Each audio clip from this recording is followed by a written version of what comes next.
Hello, welcome back to my SunGoddess Astrology channel, where I discuss Vedic astrology topics. This video is going to be on the planetary transits of February 2022. I'm recording this video on Monday, January 31st from Los Angeles, so all of the transits I will be referring to in this video will be based on my location's time zone, which is Pacific Standard Time. So the most celebrated event happening this month is on the very first day of February, which is the Chinese New Year of 2022. According to the Chinese lunar calendar, this is the year of the water tiger, which gives attributes of strength, bravery, and leadership. The most common thread between Vedic astrology and Chinese astrology is the transit of Jupiter. Jupiter will transit through one zodiac sign, which ties into one of the 12 animals in the Chinese zodiac. Jupiter does end up changing signs in 2 months from now, where it will be for the remainder of 2022. But in this video, I want to focus on this month's transit for February. So the planetary event that marks the Chinese Lunar New Year is the new moon happening in the Capricorn constellation on February 1st at 9:46 p.m. It is conjunct at 18 degrees, 10 minutes in Capricorn within the nakshatra of Shravana. The sun and the moon join in Capricorn, which is the sign that is ruled by Saturn, and where Saturn also happens to be. Saturn has been transiting Capricorn since January 2020 and dominates the energy of any planets passing through this constellation. So the new moon has a Saturnian theme, which gives a serious tone to any disciplined actions and takes us to a place of focus on hard work and being of service. This is a good energy to begin any new projects because they will have lasting effects under the influence of Saturn. The planetary influence of February shows us that it is now time to get to work.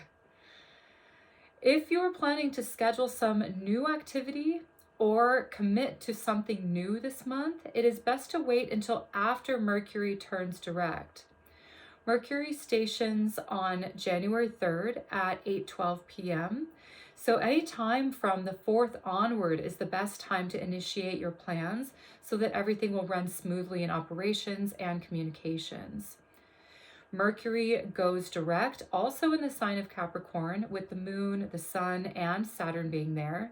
So we really see a theme here of new beginnings when it comes to business and decisions concerning work. I am confident that whatever is started at this time will have a lot of thought and consideration behind it, so that it's sure to have lasting effects. And this is due to your committed determination and a sense of responsibility that will be backing it.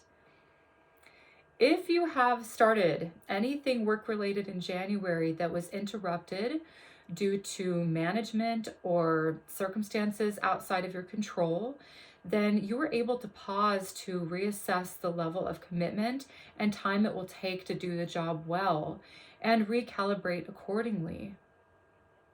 Additionally, if you had initiated any projects in January but were sidetracked due to inability to focus or possibly loss of momentum or motivation, then you have the opportunity to begin again in a much more grounded and stable way now.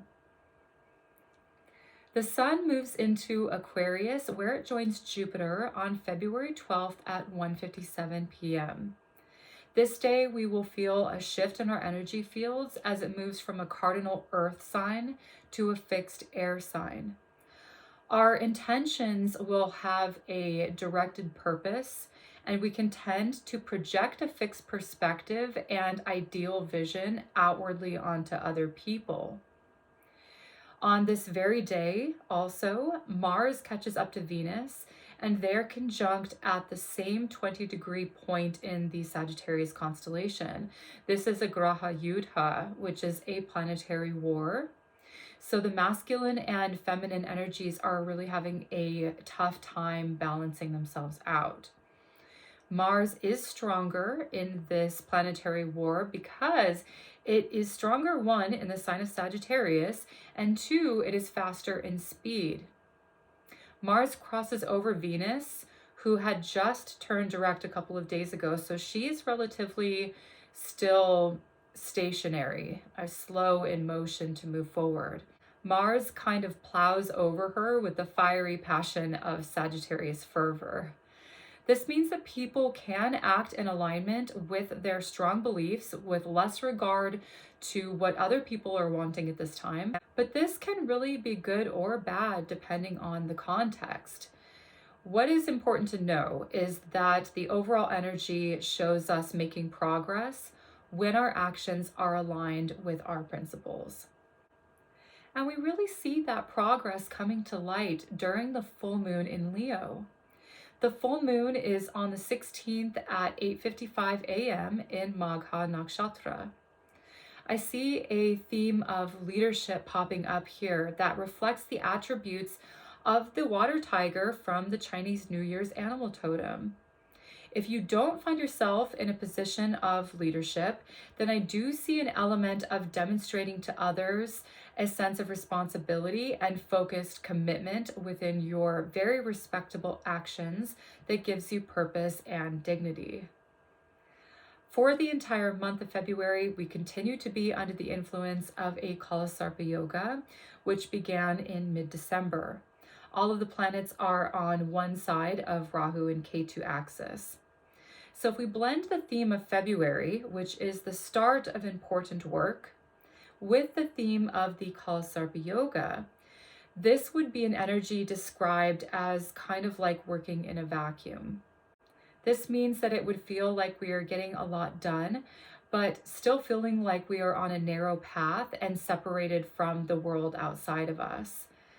This energy will continue until April when the Kal Sarpa yoga is finally broken. And there are a lot of other major planetary transits that are happening in April. And I personally can't wait to talk about it for that month's transit video. But the last significant planetary transit for February that I want to talk about is on February 27th and 28th, when there is a stockpile of planets in Capricorn, including Saturn, Mercury, Venus, Mars, and the Moon. This energy feels like gridlock in a traffic jam. The energy is slowed down so that all of the moving parts can catch up with our actions and move forward in a meticulous and ordered way. All of the details are able to be finalized and put into place that had been started at the beginning of the month during the new moon. So by this time, you will have a structure and a strong foundation that supports your work and also your daily routines for the long term and for the rest of the year, really. So this is what February is going to be about: fortifying foundations for your plans to be constructed in the year. And this is the time to really start your work. Even if you doubt yourself or hesitate because your plans are too grand, just begin to pave the road that will put you on the path towards success this year. Start off slow. Start with baby steps. Saturn is asking us to overcome our fears and insecurities. Saturn always takes time. Good things take time. Quality work takes time and effort. Begin to put things into practice this year for whatever you want to excel in, and you can absolutely achieve it. So I want to leave you with this thought. Do not let what you cannot do interfere with what you can do. Thank you so much for subscribing and watching my channel. I'm so grateful to be able to share my astrological perspectives with you. I will see you in the upcoming videos. Take care and be well.